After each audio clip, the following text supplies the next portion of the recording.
Hello, everybody. Welcome to the Think Biz podcast. My name is Ash Kumra.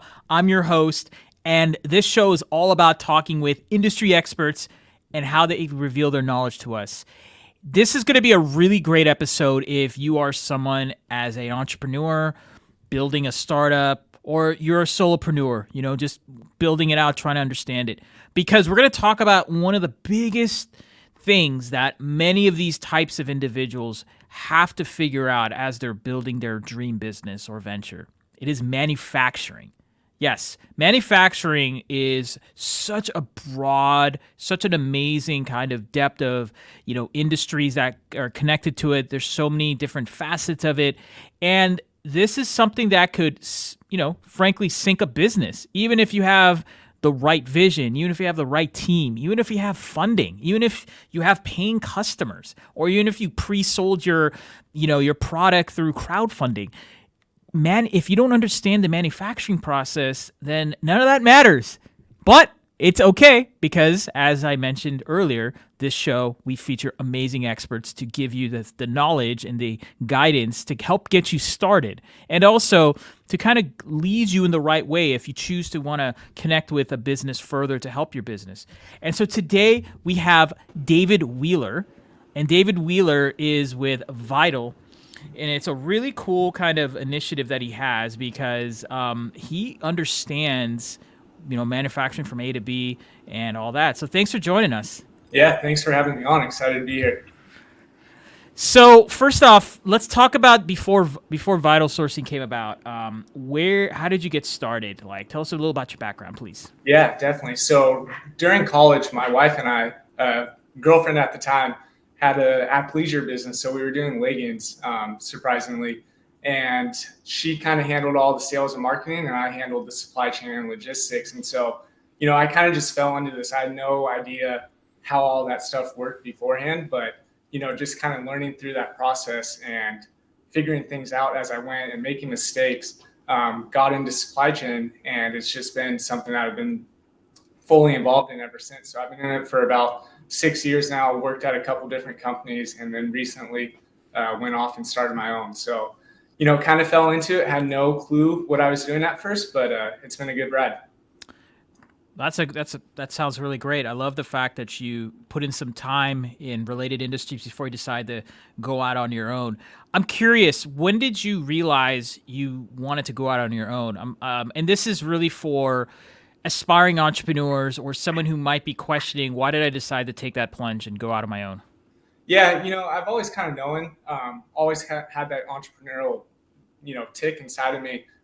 Even back when we were doing the leggings, I always knew I wanted to do my own business. And so working through things, learning, processes while I was working for other people, kind of having that security, but still at the same time, always knowing that, all right, I need to take that jump and make the step to go off on my own. And so after I felt like I was in a good place where, I kind of knew every stage of the process, every company I worked at, I made sure to, get involved in as many parts of the business as I could. So when I did go off on my own, I knew, okay, here's some of the challenges I'm going to face. Okay, I need to have this set up. So it's always been something inside of me that wanted to go off on my own.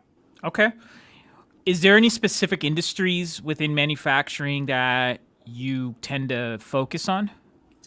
Yeah, so pretty wide net. Consumer products for the most part, kind of stay away from the real technical and electronical products. But outside of that, really anything I've done, aluminum cups, a product very similar to spike ball, shoes, clothing, nice. Gadgets, pretty much you name it, I've been involved in it. Okay.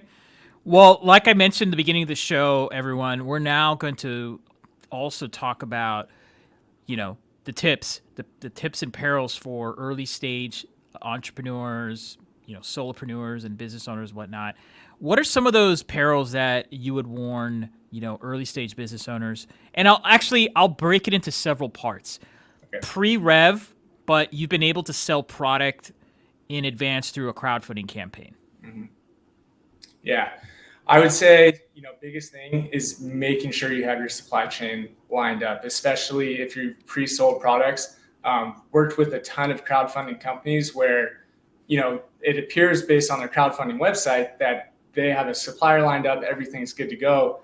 You reach out to them and they may have like a homemade prototype, have no idea what's going on, haven't even started talking to factories. So that's the biggest thing, because you can go on Alibaba and find a supplier, but you really don't know if you're working with the supplier. There's just so many behind the scenes and behind the curtains in the supply chain that I would say the biggest thing, if you're going to sell a product to consumers, make sure you have an approved sample ready to go. You have the full supply chain vetted out, because you don't want to get into a situation, especially now with some of the supply chain challenges with shipping and everything like that, where you've committed to people, but you have nothing lined up on the back end.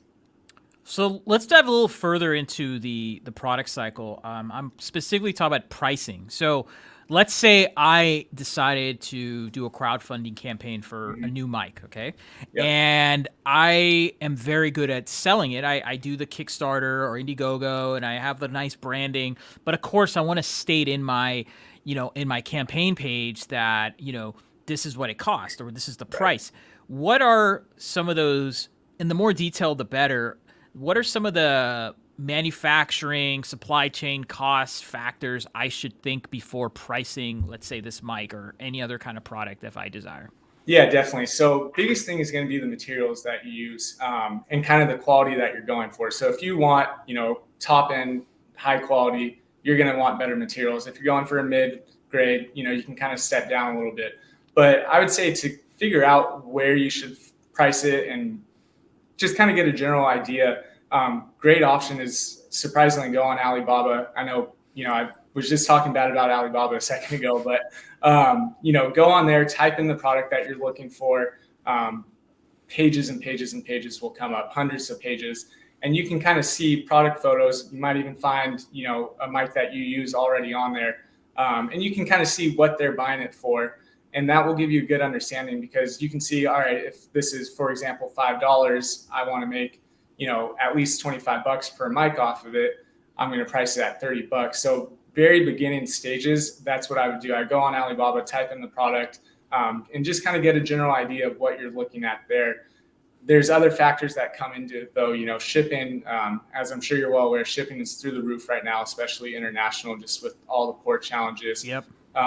So that, right now is different than ever, where it's hard to plan for exact pricing. So just be safe. Don't price yourself too low and then get in a pickle later on where you're paying, an extra $1,000 for shipping that you weren't expecting.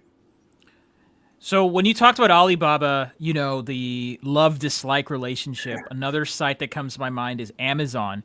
Yeah. When is it the best time, or let me restate it, what are the best types of products that could do well on Amazon? And what are the types of products you've seen that aren't to do well on Amazon, in your opinion? Yeah. So, smaller consumer products are going to do the best on Amazon. You have a smaller shipping fee, smaller warehousing fees if you're doing FBA fulfillment. So, you really want to try to stick to something that's going to be easy to ship, smaller warehousing space. So Amazon, they have a great calculator. It's I believe it's Fulfillment by Amazon calculator. I'm probably messing up the name, but you can go on there, type in, FBA profit calculator, and it will pull up just kind of a pre-filled form where you can put in what you're thinking about selling the product for. And then it will kind of pull estimated costs just based off of all the data that they have from their own supply chains. And then it will populate what the warehousing fee is going to be, estimated shipping, their percentage. So I would say, anything smaller, and really any field, there's so many products on Amazon. There's not one general category. I would just try to say something smaller. Okay. Let's now dive into, so we talked about pre-revenue companies. And again, you guys are tuned into the Think Biz podcast, and we're talking to David Wheeler. He's with Vidl Sourcing, and he is an expert on all things manufacturing, supply chain process. And we've been having a great conversation for anyone who is, either pre-product, solopreneur, all the way to small-time business owner, early stage kind of entrepreneur, kind of stage kind of company.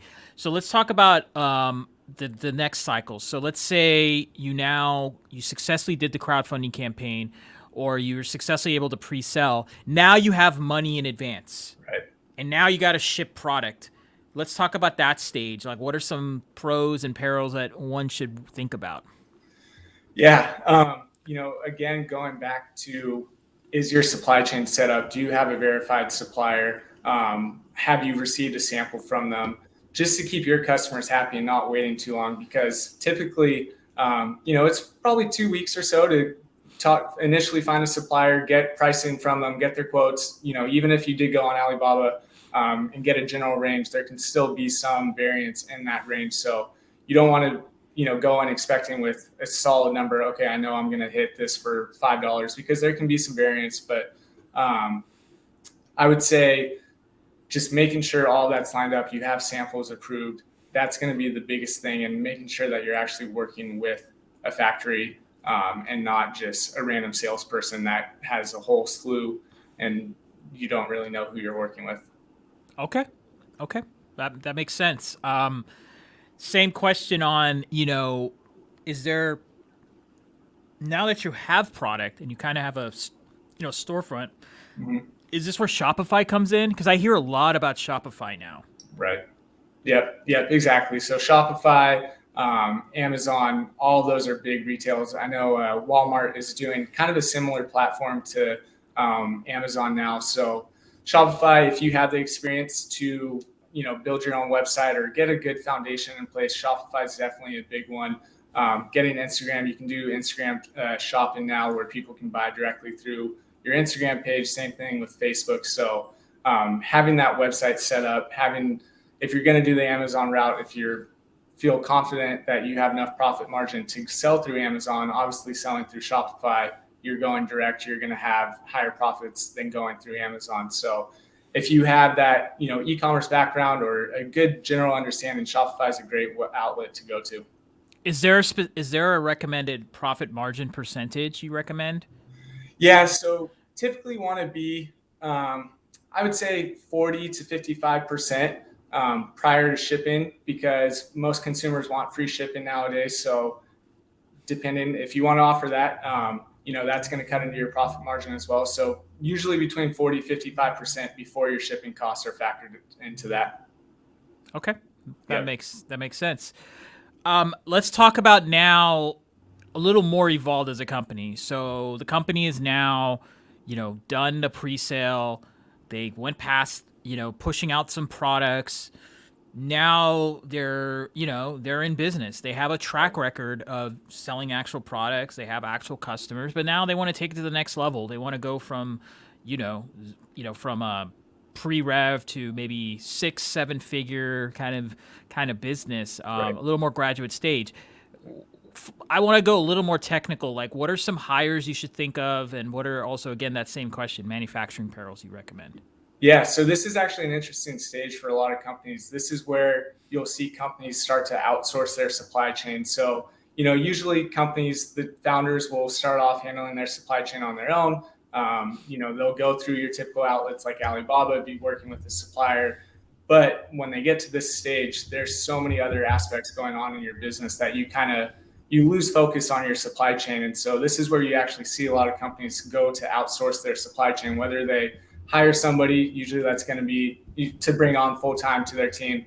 That's usually a higher expense because you're having a salary, and you have, not all companies want to give up $75,000, $100,000 a year to pay for that person. So they'll use companies like myself or other outlets where it's a third party source pretty much, where they can go send them the products.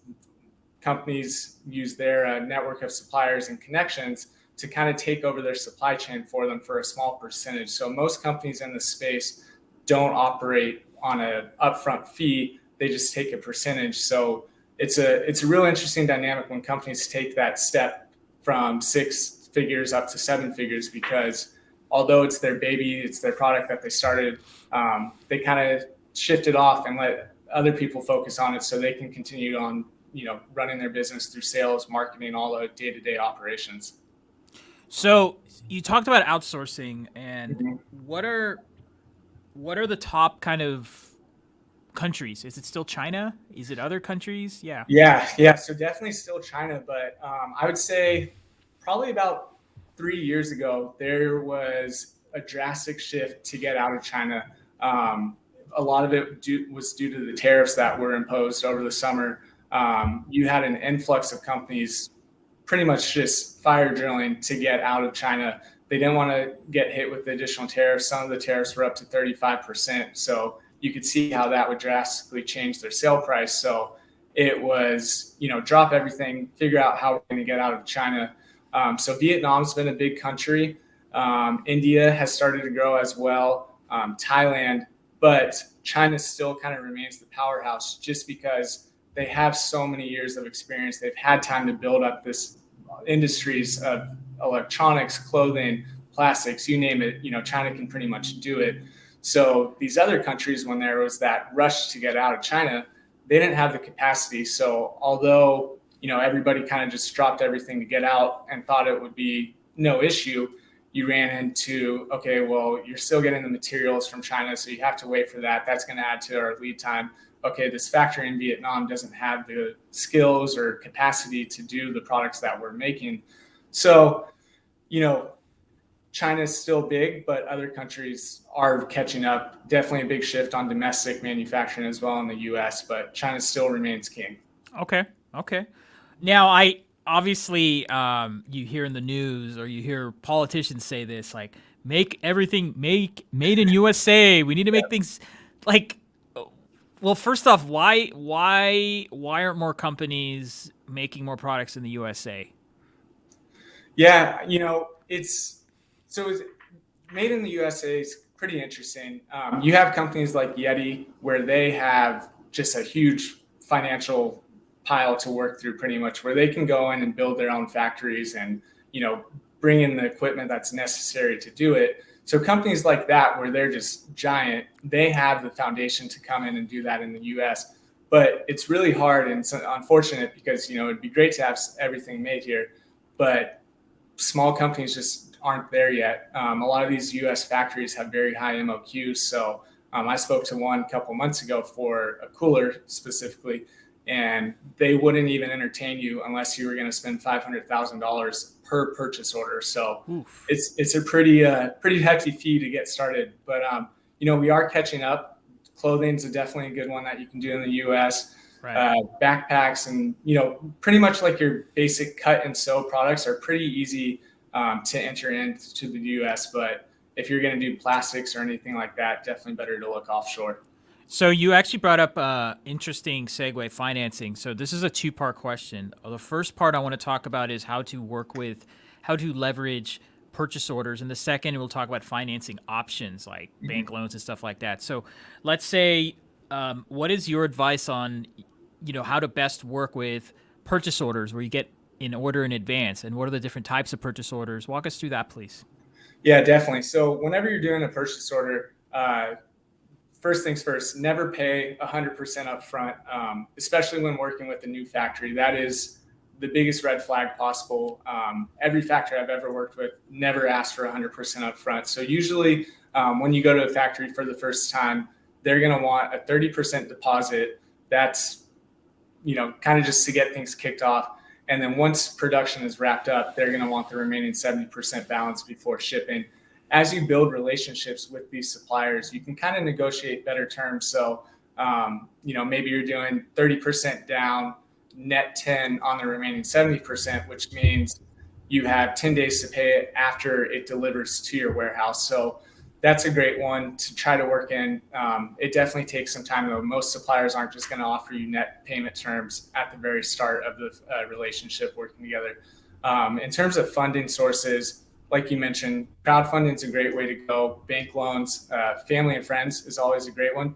Pretty low interest rates, usually if you're using family and friends. So lots of options. There are purchase order financing companies as well. So if you just do a Google search for purchase order financing, you'll get a whole slew of companies that are financing you. Okay. Let's talk about now what are some of the more common type of financing opportunities. And I guess this is more for working capital, R&D and other kind of aspects, not customer focused. Like, are there specific types of bank programs or like what do you recommend for that? Yeah. So honestly, the purchase order financing companies that I just spoke about are pretty good. You can usually get low interest rates on them. They're pretty flexible. They can give decent amounts as long as your, kind of background checks out. They're going to run a credit check on you. Mm-hmm. But typically you're looking at about a 3% fee on the total purchase order value, which is pretty low. You can go to banks, get a small business loan if you're registered as a business. But I've kind of always found the best way is go through purchase order financing companies. There's plenty; they're always looking for business, and it's usually a quicker process than trying to go through a bank and go through their whole loan process. Okay. My final question is around kind of where you see products that could be successful that haven't hit yet. Like, what are some emerging trends you've noticed that could help people? Specifically, let's talk about CPG, since you mentioned that that's an area that you have a lot of expertise in.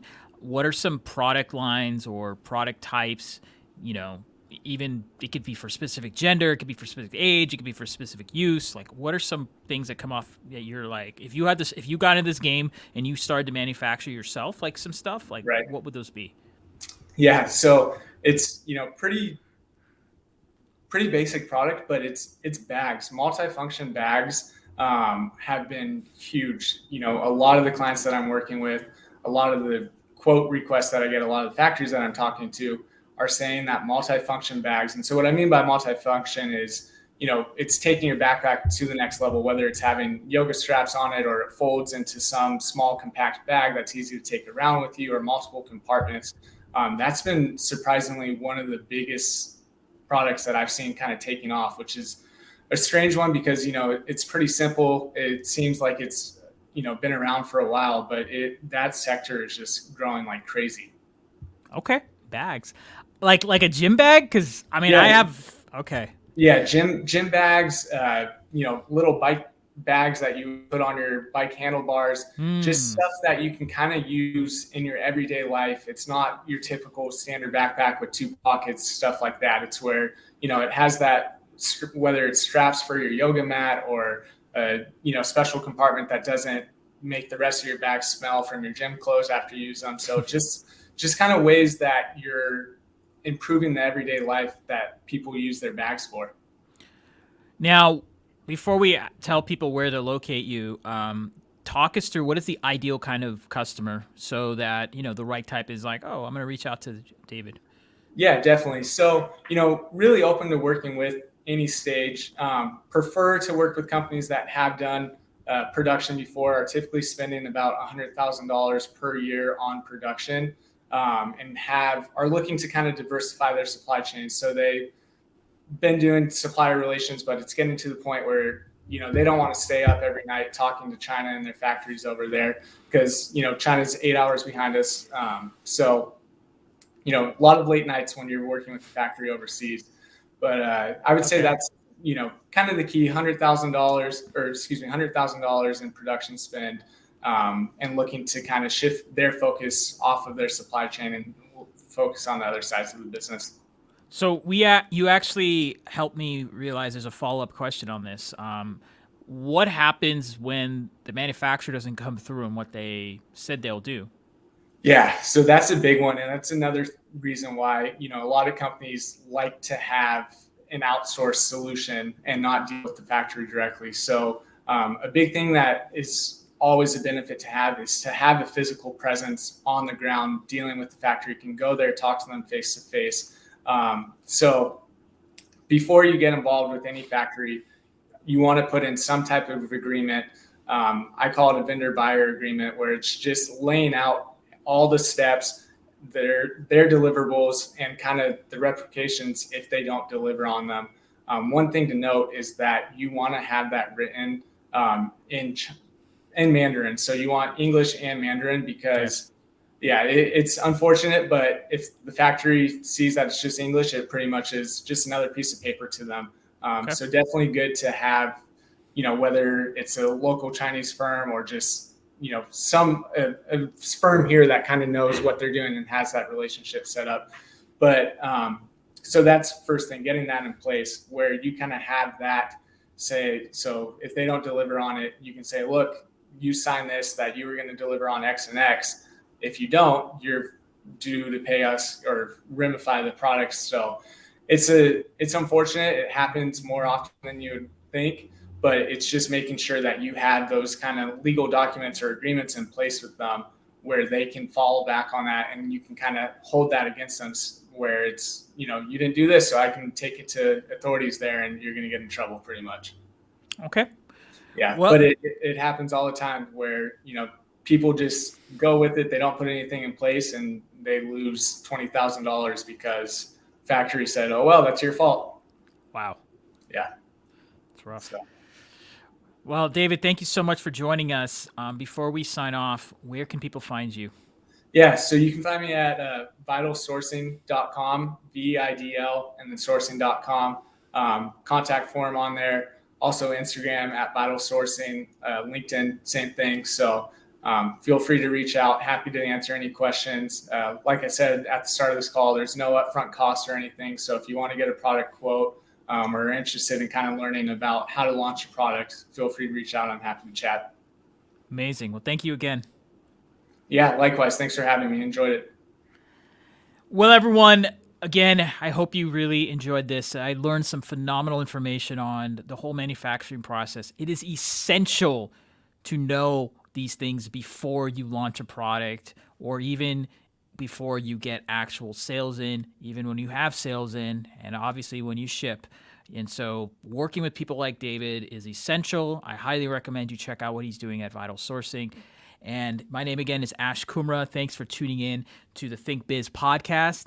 Please don't forget to subscribe so that you can see more guests like David, and you can also maybe participate. But yes, we'd love for you to comment and subscribe on our content and our pages. And yeah, this is Ash Kumra with Think Biz Podcast signing off. Have a great day and good luck with your journey.